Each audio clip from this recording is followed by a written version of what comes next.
Welcome to my channel. चला आज आपण अजून एक सोप्या पद्धतीची फ्लावर डिझाईन बघणार आहोत.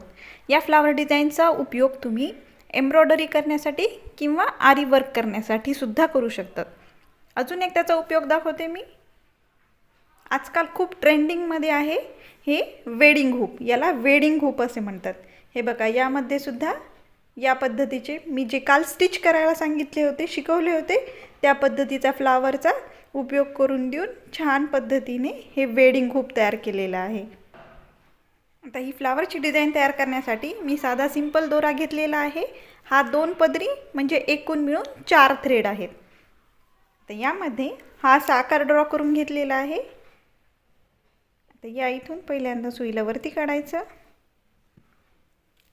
आणि या इथे स्टिच करायचं, जसं आपण नॉर्मली स्टिच करतो त्याच पद्धतीने.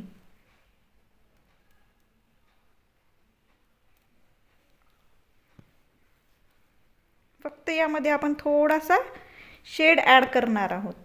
आता तुम्ही शेड ॲड करताना एक महत्त्वाची गोष्ट लक्षात ठेवायची की जर तुम्ही हा डार्क कलर वापरत असाल तर याच्या शेडसाठी शक्यतो फेंट कलरचा वापर करा. कॉन्ट्रास्ट पद्धतीने शेड केला की तो दिसायला अगदी सुंदर दिसतो.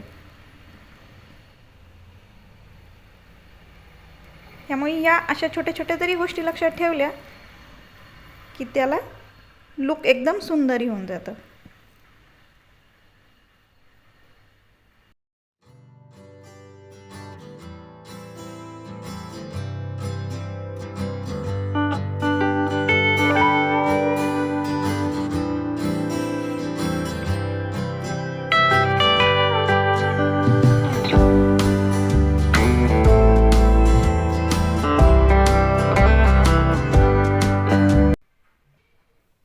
यामध्ये करताना फक्त एकच गोष्ट लक्षात ठेवायची की याची सुरुवात जेव्हा हे पान असतं, हे लीफ असतं, तर याची सुरुवात करताना सेंटरपासूनच करायचं. या इथून स्टिच करायचं आणि बरोबर या बॉर्डरवरती स्टिच करायचं, म्हणजे त्याची फिनिशिंग सुंदर दिसते.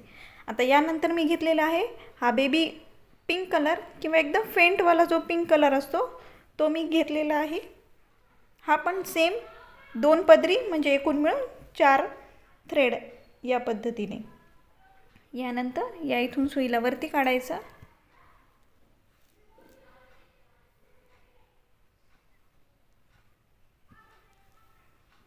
या इथे स्टिच करायचं.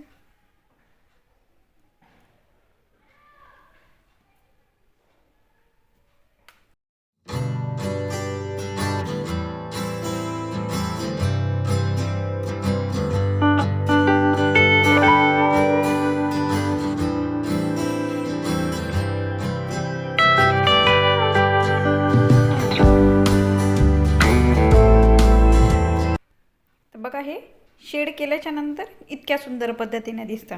आता यानंतर आपण हे जे लीफ आहेत, हे लीफ आपण तयार कसे करायचे ते दाखवते मी.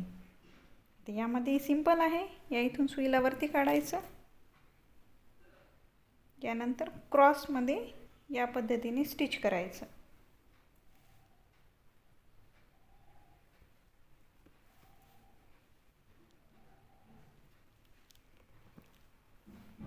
सेंटरला लाईन मारून घ्यायची, जेणेकरून फिनिशिंगला सोपं पडतं मग ते.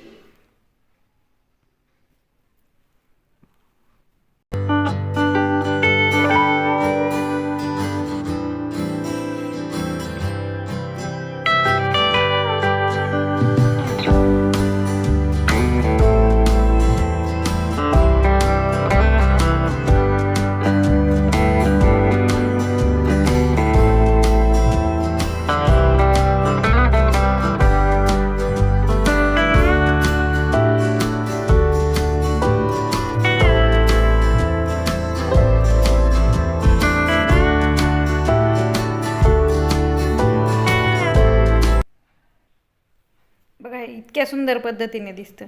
आता याला तुम्ही साधी सिंपलशी एखादी आउटलाईनसुद्धा करू शकतात. जर तुम्हाला यामध्ये काही अडचण आली तर तुम्ही मला कमेंट सेक्शनमध्ये विचारू शकतात. आणि प्लीज माझ्या चॅनलला लाईक, शेअर आणि सबस्क्राईब करा. Thank you for watching.